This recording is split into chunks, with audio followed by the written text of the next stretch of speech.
The high school I attended held a mandatory summer camp when I was a freshman. The students chose activities such as swimming, hiking, cycling, and so on beforehand.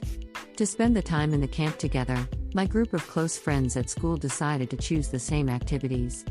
We considered carefully which ones were the easiest and mildest, and chose archery and cycling. A couple of months later, the cycling day in the camp arrived.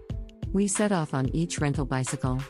Right after that, one of my friends, called Yone, fell. She quickly got back on her bike and we started again. Immediately, she fell again. We stopped to wait for her. She caught up with us by pushing her bike and said, "Sorry. Now let's go." But the same thing was repeated for the third time, her falling down, us waiting.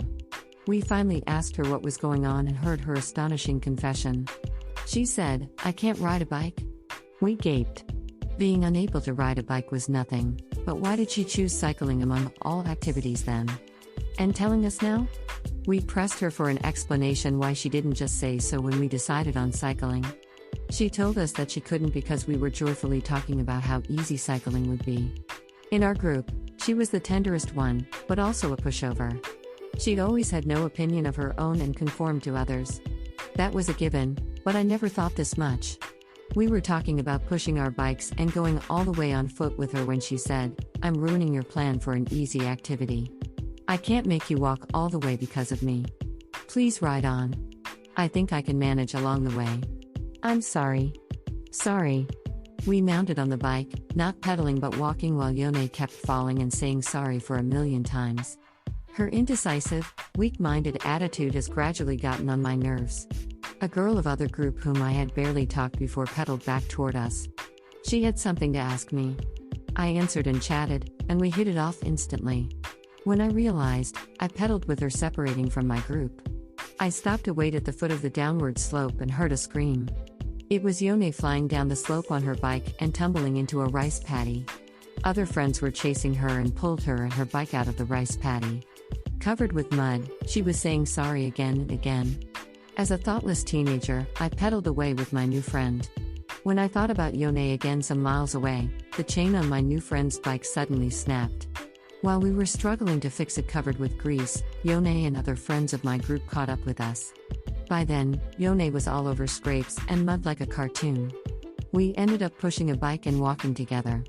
A teacher came to us from the goal and reprimanded us, as we were incredibly late. On the bus heading home, my friends blamed me for being so cold-hearted that I had deserted Yone. But mud-caked Yone herself didn't blame me but kept apologizing to me instead.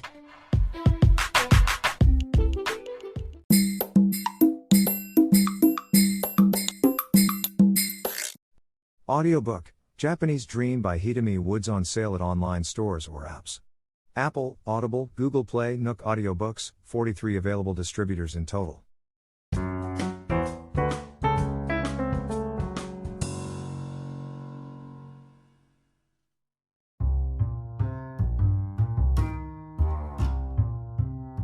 I found out that there was a downtown area in the region of my new place and went to look around. It was a 20-minute train ride from my apartment. According to an online map, a shopping mall building was right next to the train station, but further information wasn't available anywhere on the internet. When I actually got off the train and stood at the station, my jaw dropped. A shopping space that had been called a mall on a map was a one-story shabby building with few stores. It was like a swap meet, rather than a mall. The main street in front of the station seemed to be caught in a time warp. I felt back in time walking through the old, forlorn shops. Murmuring downtown? Can't be. I decided to try another shopping mall about a mile off. After I walked for 25 minutes through rice paddies and vacant lots, a huge suburban shopping center appeared. It was what we called a mall. I felt greatly relieved that I found a place to shop for my life in a new town. The shopping center had the free shuttle from the station. My long walk was totally lost labor.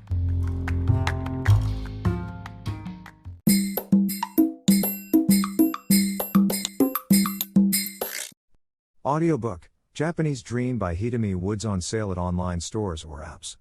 Apple, Audible, Google Play, Nook Audiobooks, 43 available distributors in total.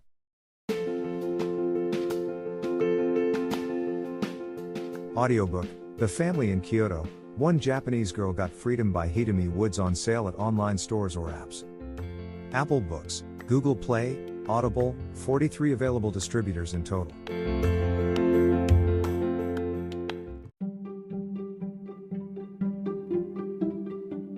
Audiobook, Japanese Dream by Hidemi Woods on sale at online stores or apps. Apple, Audible, Google Play, Nook Audiobooks, 43 available distributors in total.